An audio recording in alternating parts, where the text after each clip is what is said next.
And this is Adam Carroll at UN This Week. And yes, yesterday, January 11th, marked the passage of a full 19 years since the first of over 700 Muslim detainees arrived at Guantanamo Bay on the island of Cuba. Repurposed for the post-9/11 war on terror, this U.S. military prison has essentially been a legal black hole, holding former insurgents and even bystanders without trial or normal legal procedures. The United States' action at Guantanamo Bay violate its obligations under the Third Geneva Convention, the International Covenant for Civil and Political Rights, the Convention Against Torture, and customary international law. Violations of international law at Guantanamo include illegal and indefinite detention, torture, inhumane conditions, unfair trials, and many more. These human rights violations remain unpunished or remedied. In the many months and years since 2002, while the majority of detainees have been repatriated to other countries, both to prison or to freedom, those 40 who remain are not simply the worst of the worst, but include a number of men warehoused there for logistical reasons or because their countries of origin are in conflict. Disappointingly, military court cases have proved to be an expensive, pointless farce out of Franz Kafka. The continued existence of this extra-legal prison in defiance of international law remains a stain on our reputation as a civilized nation. As a new president prepares to enter the White House, Amnesty International has released a new report highlighting ongoing and historic human rights violations at this overseas prison and the failure of U.S. leaders to address the abuses. It begins by stating that the ghost at the table has been international human rights law, ignored under a law of war framework defended by each administration of the past 19 years. We are adding a link to this very detailed new report in our chat. To add firsthand testimony, on today's show, we'll speak with James Yusuf Yee, who has served both as Muslim chaplain and unfortunately also been detainee at Guantanamo, providing him with a unique view from both sides of the prison bars. Welcome. After serving in the aftermath of the first Gulf War as a Patriot missile fire control officer, James Yee returned to active duty as a U.S. Army chaplain in January 2001. Post-September 11th, Chaplain Yee represented Muslims in the military with great distinction, handling a multitude of local, national, and global media requests. Subsequently, Captain Yee was selected as the first U.S. Army Muslim chaplain to serve at Guantanamo Bay, Cuba, where the prison camp was located. In September 2003, after being officially recognized twice for outstanding performance, his 10-month tour in Guantanamo landed Chaplain Yee in a naval prison for 76 days after being wrongfully and unjustly accused of spying, espionage, and aiding Taliban and al-Qaeda suspects. After months of government investigation, all criminal charges were dropped. In 2004, Chaplain Yee was awarded a Community Service Award by Council of American Islamic Relations for having the moral courage to stand against injustice, for his bravery in the face of adversity. And James, welcome to the show. He's the author of For God and Country, Faith and Patriotism Under Fire. Welcome. It's my pleasure to be here today. Thanks. And, you know, I've known you now for well over 10 years, a long time. You know, I wanted just to start out, what brought you to Islam? What was your journey? Yeah, I'm a Muslim convert. I converted to Islam back in April of 1991. So my journey being a Muslim has now worn out a lot of paths. But it was shortly after I graduated West Point, where I found myself involved in some interfaith dialogue with another college student who herself was studying Islam and on her own path towards becoming Muslim. And in that interfaith dialogue, I was challenged to look at my own particular faith in which I was raised, which was the Lutheran faith. I was a Protestant Christian. And in my studies of Islam, I came to accept the religion, the faith. And what I found inspiring, what I found, what I really noted was the commonalities and similarities in the two faiths, Islam and Christianity. I myself was brought up as Christian and studying Islam. I found many of the same biblical stories that I grew up on in going to Sunday school as a youngster, found in the traditions of Islam, and that was surprising to me. The other thing that stood out to me was learning that Muslims also believed in the virgin birth of Jesus Christ. And as someone who was raised Christian, that concept was a prominent aspect of my faith as a Christian, and I saw that it was easy that I would be maintaining that belief as well. So I think many people don't actually know that there are so many similarities in the traditions and stories of the prophets, for example, that are found both in Islam and Christianity, and that led me on a path to accepting Islam in totality. And you came to study Arabic as well in Damascus? Yeah. So after I converted to Islam, my conversion to Islam actually happened right after I graduated, not long after I graduated West Point, and as I was transitioning to my new assignments as a young lieutenant in the U.S. Army. And what's interesting is it was right before the first Gulf War. And during my time as a young lieutenant, I was stationed in Germany. I was a new Muslim. I was deployed to Saudi Arabia during the aftermath of the first Gulf as a Patriot Missiles fire control officer, as you mentioned in the introduction.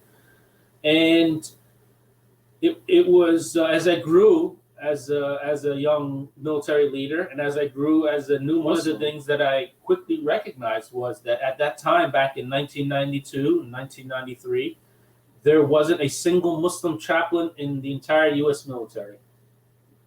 And I felt that was a role that perhaps I could potentially fulfill somewhere in the future of my military career. And when I got the opportunity to leave active duty in 1995, I took that opportunity to go and study overseas in Damascus, Syria, study traditional Islam, study some of the Arabic language, and took a few years doing that. And my journey would lead me back into the U.S. military in January of 2001, but now making the transition as a chaplain of the Muslim faith, a Muslim chaplain, so to speak.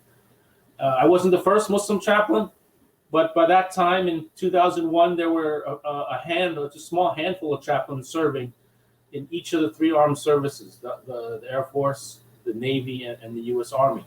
But in 2001, January 2001, I was the newest Muslim chaplain, and that very same year, we had the tragic attacks on the World Trade Center in September, and my role just expanded, after those tragic attacks, and people wanted to learn more about Islam. They wanted to know more about the Muslim culture, and I was what you might call a subject matter expert in Islam during that crucial time period in that immediate post 9/11 aftermath. They must have trusted you a great deal to assign you to Guantanamo once the men, had begun to arrive. What was that process like? Were you vetted? What was the job description?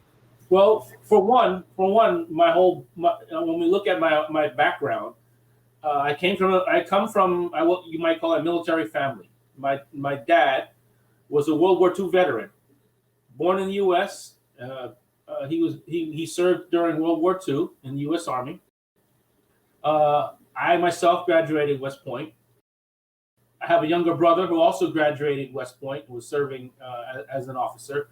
And then my other younger brother chose to go to medical school, but became an Army doctor. So he was serving in the U.S. military as a doctor. So I came from a military family, so to speak.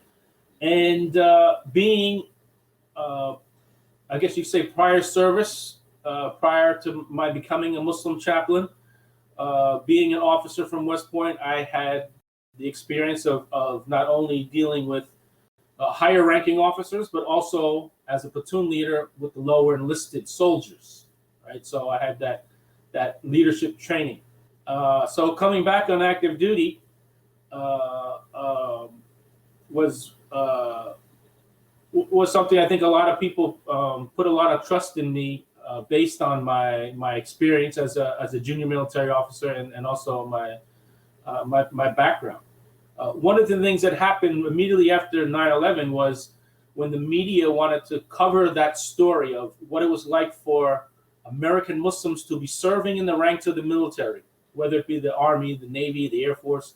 What was that like in the post 9/11 aftermath, right after those tragic attacks? And by and large, a lot of us who were serving in the military of the Muslim faith, we experienced the backlash, the Islamophobia, and that needed to be addressed.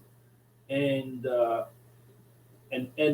media also wanted to cover that story. So I was a point person from the Military Public Affairs Office. The Pentagon, State Department, they sent media requests to me at Fort Lewis, where I was stationed, to handle those questions, to handle those media inquiries, and make statements, based on my experience as a Muslim serving in the U.S. military. That I think that process got my name recognized, and when our nation actually then indeed did go into Afghanistan to oust Al Qaeda from the lands of the Taliban.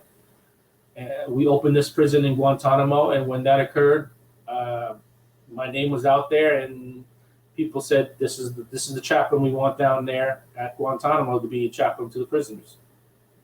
And so what was the base like when you were there? I mean, it's still there, and there's still soldiers living there despite COVID-19. And there's still a prison camp at Guantanamo holding alleged terrorist suspects in the camp. When I got the assignment to go down to Guantanamo, I had no idea what it was going to be like. One of the things that I did know was going on down there was a huge amount of misinformation about Muslims, Islam, and Muslim cultural practices. And I read that throughout the media stories, different stories. A quick story would be when the first prisoners were held in Camp X-Ray.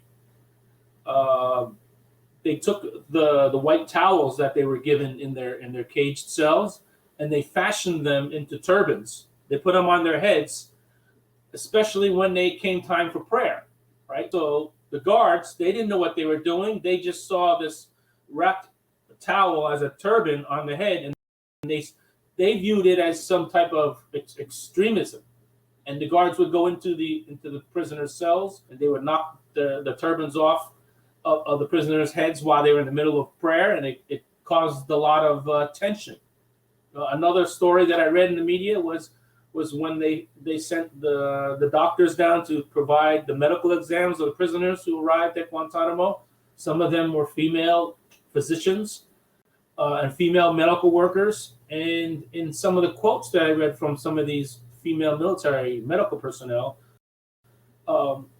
they misunderstood some of the cultural practices. So a lot of the prisoners, out of trying to respect these women who were providing medical care to the prisoners, out of trying to respect them, the prisoners came, some of them, many of them came from cultures where respect is shown by not looking women in the eye.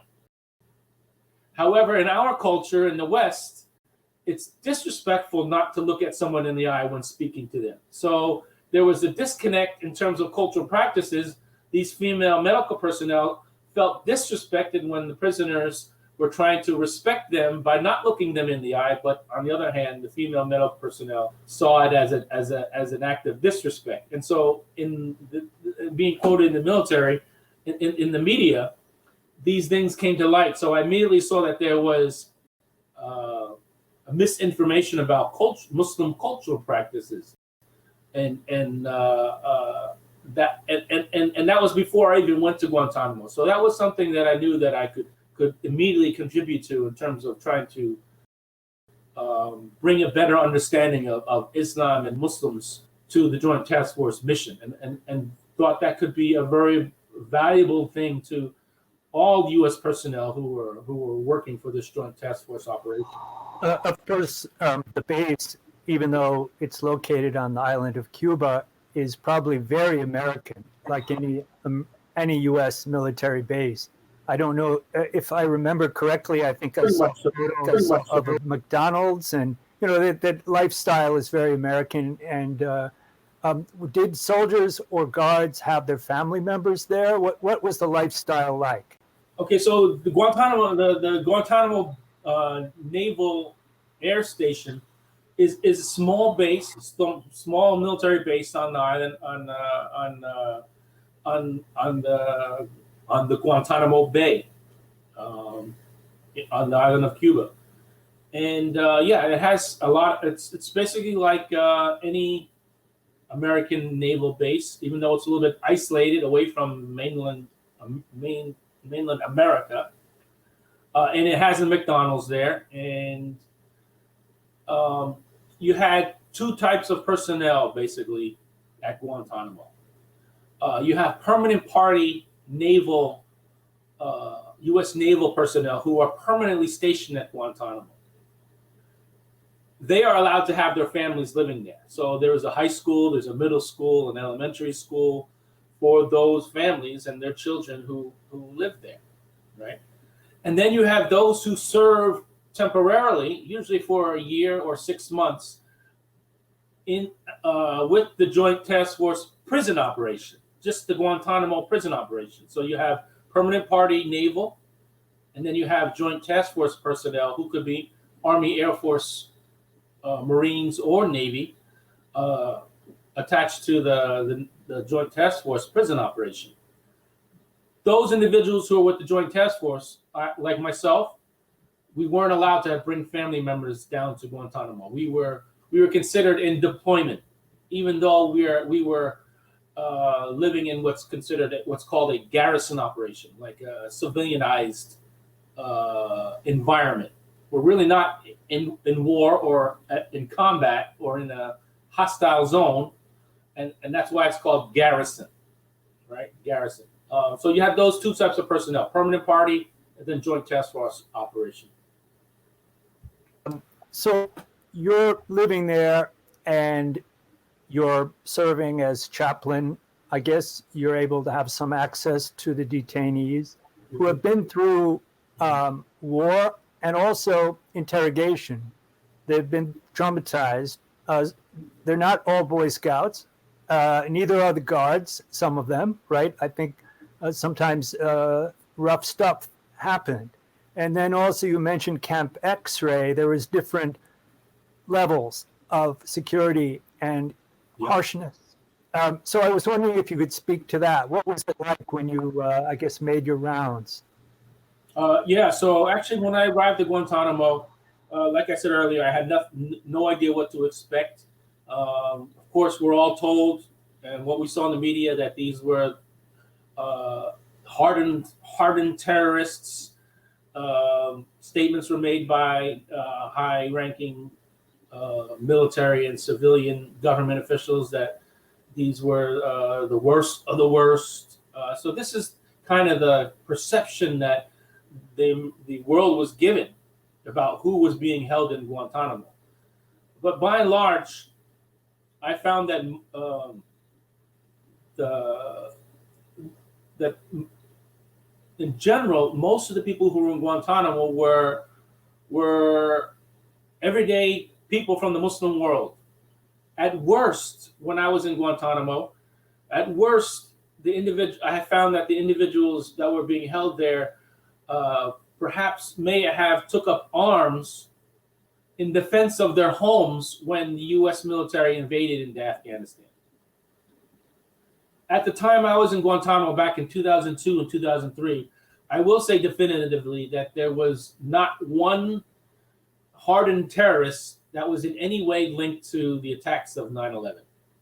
That wasn't a reality. And I say that because back in 2002 and 2003, when I was at Guantanamo, anyone who had been captured by the U.S. government or the U.S. military that may have had a legitimate role in terrorism, whether it was the attacks on the World Trade Center or the bombing of the USS Cole in Yemen, or the bombing of the African embassies in Tanzania, anyone who was captured that may have been linked to those terror attacks, they weren't brought to Guantanamo. They were put in secret CIA black sites.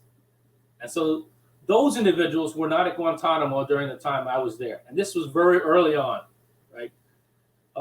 So that's why I contend that during the time I was there at Guantanamo, there really were no terrorists. However, we were given the perception that they were terrorists. To include the military personnel and the guards who were guarding these people had the perception that these were hardened terrorists, right? But that really just wasn't the reality. But having that perception automatically put the guard force on a more aggressive mentality. And so very early on, there was a lot of abuse, physical abuse, mental abuse that went on. There's a debate over what's considered torture, but by and large, people can pretty much accept the idea that prisoners at Guantanamo were tortured. It wasn't until 2006 when actually legitimate terror suspects were actually brought to Guantanamo. This was 2006. By that time, I was long gone from Guantanamo, but this was when President Bush emptied out those CIA black sites and brought about 19 or so alleged terror suspects from those CIA black sites to Guantanamo. And what occurred in those CIA black sites, we know from reporting, was much worse than anything that occurred in Guantanamo. And that included what's known without a doubt to be torture, was waterboarding. So there are individuals who were in those CIA black sites who were like waterboarded multiple times. 83 times one individual was waterboarded. 183 times another individual was waterboarded in those CIA black sites. And then they were later brought to Guantanamo after those interrogations were finished by the CIA. Those people are still in Guantanamo. So there are people in Guantanamo today who are considered legitimate terror suspects and who have been tortured. Which is a complication legally, but it's not the only reason that they're there. I think that the current CIA director under President Trump, Gina Haspel, has been implicated in destroying evidence, destroying tapes of torture, and yet in the CIA. Yeah. So I wanted to ask about your ordeal. You mentioned that tensions were high because of what you all were told. And so how did this high level of trust that people placed in you, how did that all fall apart? Right. So my role basically in Guantanamo, let me define my role as a chaplain down in Guantanamo. By doctrine, I was a chaplain. And by doctrine, the military doctrine for a chaplain is that the chaplain serves the commander in the role as advisor to the command, right? In areas of morals and ethics, and religion. So I was an advisor to the command on those four things. I also have a secondary role as a chaplain, and that is to provide religious support to U.S. military personnel who serve at Guantanamo or on any military base, civilian personnel who serve on any military installation, and also to prisoners who may be incarcerated or imprisoned by the U.S. military on any particular military installation. And indeed, that was the situation I was in Guantanamo, being a chaplain at the prison. So my role was also to provide religious support, which means to defend the religious rights of the prisoners who are being held there. And this is under Geneva Conventions. And this is actually what gives legitimacy to religious clergy, chaplains, to serve in the U.S. military when we live in a society that has what's called separation of church and state, right? Separation of church and state means religion is here and government is here. But how is it that you have a religious figure, a chaplain, a member of the clergy, in a government institution? It's because that role of the chaplain is to protect the First Amendment right, to protect the religious rights of individuals in the military and even prisoners who are held by the military. So that is what gives legitimacy to, or gave legitimacy to my role as a chaplain at Guantanamo and in the U.S. military. So in my role as a chaplain to the prisoners, that's what I was doing, defending the religious rights of the prisoners, ensuring that the Muslim prisoners could pray 5 times a day, to ensure that they could fast during the month of Ramadan as they're held as prisoners in these cage-like cells, to ensure that they can perform or practice religious rituals, religious dress, have halal food that is appropriate to Muslims, halal food, which is something similar to kosher for the Jewish faith, right? So I would ensure many of these things for the prisoners, defending their rights. And as a chaplain to the prisoners, I was also in a role to counsel them, to listen to their stories, to listen to their complaints, and raise them up the chain of command when necessary. So in that role, I was hearing directly from the prisoners their stories of abuse, what they were going through, not only as prisoners in the cell blocks, being abused sometimes by guards, but also what was going on in the interrogation rooms when they were being abused by interrogators, military interrogators, and also federal intelligence agency interrogators, like perhaps CIA or FBI or Defense Intelligence Agency interrogators, right? So I would hear these stories, and when I found it appropriate, would raise those concerns and those reports up the chain of command so that these accusations of abuse would be addressed. That's the appropriate thing. That was the appropriate thing for me to do as a military officer, because these were potentially war crimes. And to look away from potential war crimes would then indict me for being neglectful or negligent, right? So it was my duty to report these abuses up the chain of command. And what happened was most of the abuses were occurring in most of the egregious abuses were probably occurring in the interrogation rooms under the intelligence gathering operation, which I was far removed from. I was assigned to the guard operation, where I was a chaplain to the camp and worked alongside the guards.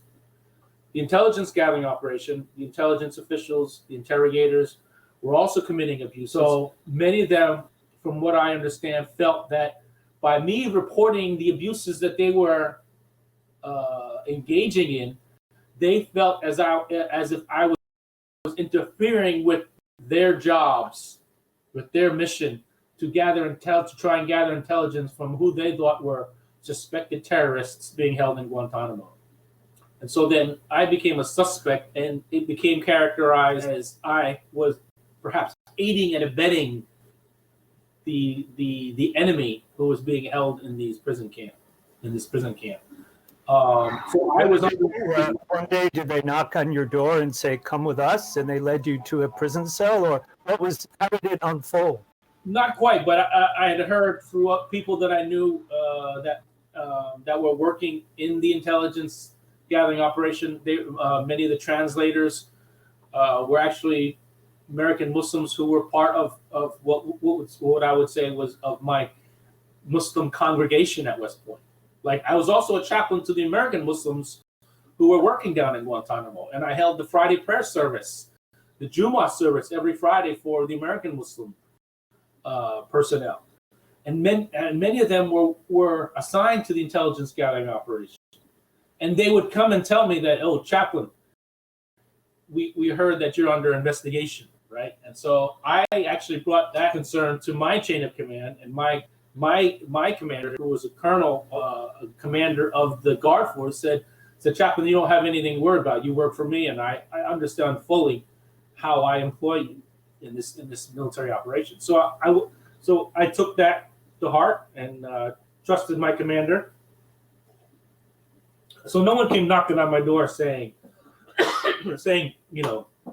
you're under arrest or anything. But when it did come time for me, after having served 10 months in Guantanamo, to get a 2-week leave, I was planning to come back for what we call R&R, rest and relaxation. It's like a 2-week break from a high intensity mission. I was to go home and then come back after 2 weeks and then finish up what would have been a full year of deployment at Guantanamo. But when I left the base, I was secretly arrested once I landed back on U.S. soil, and arrested, and then I was brought to what's called the Consolidated Naval Break, a super maximum military security prison down in Charleston, South Carolina. And that's where I was held. I wasn't held in Guantanamo as a prisoner, but it's a Guantanamo-like facility on U.S. soil down in Charleston. And I think Jose Padilla was held there, I think, if I remember correctly. So Guantanamo, the purpose is to hold who they say are enemy combatants who are non-U.S. citizens. Those who are U.S. citizens who the government might deem as an enemy combatant were held in Charleston, South Carolina at the Consolidated Naval Break. And there were 2 U.S. citizen enemy combatants who were being held there. Jose Padilla was one of them. Another fellow named Yasser Hamdi, and there was actually a third who was a legal resident. He wasn't a U.S. citizen, but he was a legal resident in the U.S. when he was arrested and suspected of being a member of Al Qaeda. And then they brought me there. Then they brought me there, although I was not officially categorized as an enemy combatant, but the fact that I was brought to that very same prison at that particular time leads me to believe that at the highest levels of our U.S. government, that was under consideration whether or not they were going to declare me an enemy combatant. And that's scary, because once that happens, what's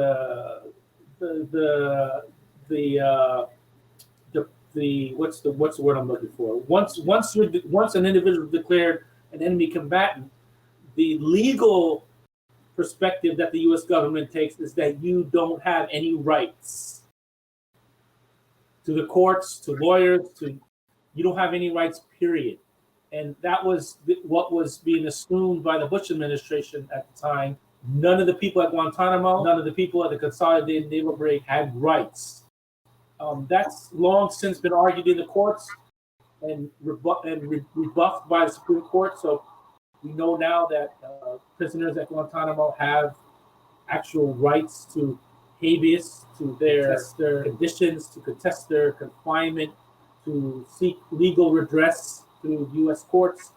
But at that time, in 2003, it was under the assumption that people didn't have rights. Prisoners at Sounds like being in free fall. It really sounds very scary. We're going to take a very quick break, and we'll be right back. Just give us a few minutes. And this is Adem Carroll, UN This Week.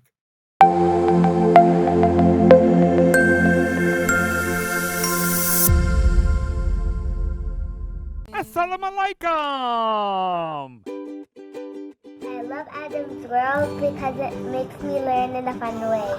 That Adam has a green face and orange hair. I like this song. I like how Adam sings. I like Adam's world because it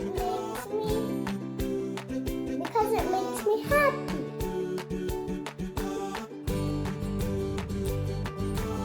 What? No. No. No. And here's Adam and here's Anissa. Adam is and his sister. Adam is a boy and he is very smart.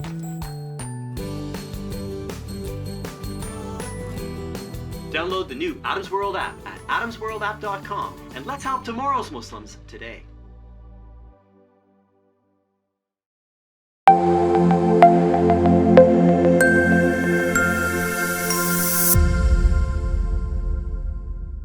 And this is Adam Carroll back talking with James Yee about his ordeal at Guantanamo after almost a year of service there as chaplain, Muslim chaplain. He was thrown into the brig. Were you in solitary confinement for those 76 days? What were the conditions like? Yeah, I was in solitary, even though that term in military prison terminology doesn't exist. Solitary confinement. They usually say, oh, it's maximum security. You're in maximum security or medium security, or even in federal prisons, they don't call it solitary confinement. They call it the SHU, the Special Housing Unit. But essentially, it's solitary confinement. Mm-hmm. But I was in solitary because I was in a section of the prison in where I was complete isolation. I was on lockdown. I was held under. At first, I was held in the cell 24 hours a day. I wasn't allowed out of my cell, and it wasn't until my lawyers had to petition that they allow me out of the cell at least 1 hour a day for recreation, so to speak. But yeah, I was in complete isolation in what I term a super maximum security prison, military prison. And meanwhile, your poor parents was probably seeing your picture in the newspaper. I don't know how much of this was public. Well, at first when I was arrested, it was in secret, so nobody knew that I had been arrested. It was like I had disappeared in America. My family knew I was on my way home from Guantanamo for 2 weeks, but then I never showed up at the airport. My parents didn't know where I was. I was arrested in secret, and no one actually knew that I had been secretly arrested. And it wasn't until almost 3 weeks later when the Washington Times leaked the story that I had been arrested, and my parents and my family learned that I had been arrested from the media when it hit the news. That's how they learned of where I actually was. Mm-hmm. That's rough. So for everyone. Well, we only have about 10 minutes at most. So sort of cycling ahead here, how were you able to get out of the situation? Good to hear you had a lawyer. What happened next? Yeah, fortunately, I was able to land one of our nation's top military, if not the top military law expert in the country.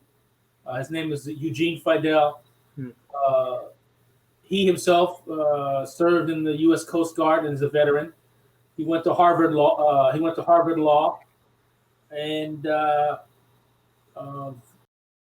when I finally got the opportunity to speak to my father when I was in prison, I gave him two of my closest friends who were pretty well-to-do in the society. One, I believe, at the time was the head personnel officer for American Express Corporation, and the other was a fellow graduate from West Point who had gone to law school.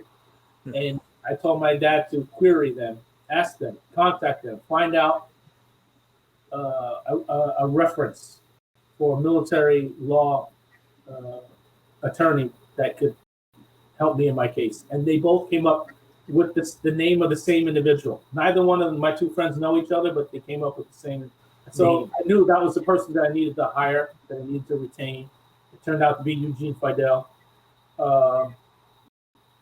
Gene Fidel is now retired as a practicing attorney, but he continues to serve teaching military law today at Yale University. But having top-notch legal representation, as well as completely innocent, that I had done nothing legally wrong, and that in the performance of my duties, I ensured that anything that I did, I kept good records and left no leaf unturned. In the event that I would be suspected of or accused of anything, the record would show, And in the end, all of the accusations, all of the legal charges that were brought against me were dropped. I was reinstated to full duty. I was sent back on my career track as a chaplain. However, at that point, when I was returned to Fort Lewis, I decided that I would resign my commission and take the opportunity to be able to speak out and tell my story. Because had I stayed in the military, I would have been under some sort of gag order where I wouldn't have been able to be critical of the U.S. military and how they handled my situation. And did you feel that it's been hard to escape any kind of cloud of suspicion, or do you feel that has really disappeared? It hasn't disappeared completely, but in the very immediate post-military days of my life, when I got out of the military, there was a huge amount of suspicion and harassment that I received. I was on some sort of no-fly list. I had trouble accessing boarding passes when I wanted to travel. I was often held for security questioning pre-boarding and also when coming home from any overseas travel. Even one time just driving from my home in Olympia, Washington up to Canada, which was a few hours north. I was just going to see a Cirque du Soleil show one weekend, but I was detained at the border. Coming back from that performance, I was detained at the border coming back to the U.S. for several hours under some type of suspicion and without explanation. So that cloud has hung over me for a long while. Today, who knows? But I think any Muslim in America today can pretty much assume that they are under some type of surveillance, so to speak, by the U.S. government, especially after what's permissible under the U.S. Patriot Act and what's easily accessible by intelligence agencies on social media, through the internet, through our cell phones, whatnot. With the recent events in the Capitol suggesting that there are some elements in the military, the former military, that are right-wing and even radicalized, to use that word. Do you think that there is a place for Muslims in today's military? Do you think it's worth the challenge? I think it's up to every individual, whether they're Muslim or not Muslim, if they want to join the military. They have the freedom to do so. However, my advice for anyone who joins the military, especially Muslims, because there's a lot of scrutiny of Muslims who join the military based on the last decade and a half of the so-called war on terror, where Muslims seem to be looked at or perceived as being the enemy. There's additional scrutiny that's put upon U.S. Muslims who join the military. So my advice is before you actually sign the papers to enter into the military, to do your research, to talk to people who have served the military, talk to people who have left the military, talk to people who are serving the military, to get a fuller picture of what the environment is like. When you do sign your name to a contract to join the military, it's not one where you can just resign or decide after a short period of time this is not what you want to do, or that the military is not for you. Once you enter the military, you have an 8-year service obligation to serve. Even if you sign up for a year or 2 years, 3 years of active duty, you have an 8-year service obligation. That means you still remain in the military as a reservist for at least 8 years, right? So it's not like any other job where if you get hired and then you decide, I don't like this job, it's not for me, it's not what I thought it would be, and you quit and you go find something else to do. In the military, you can't do that, and that's why my advice is to really research, do your homework, try and learn as much as possible about the military before you actually enter into the military.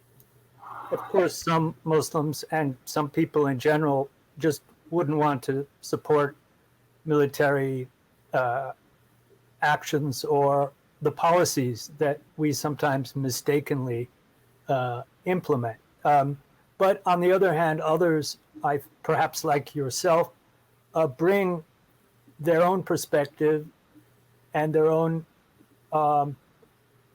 bridge building to the military, Yes. and make it more humanistic, if you can say that. Maybe, and I wish that people had listened to you more. And here we are, we're entering the 20th year of Guantanamo, and we're still dealing with injustices there.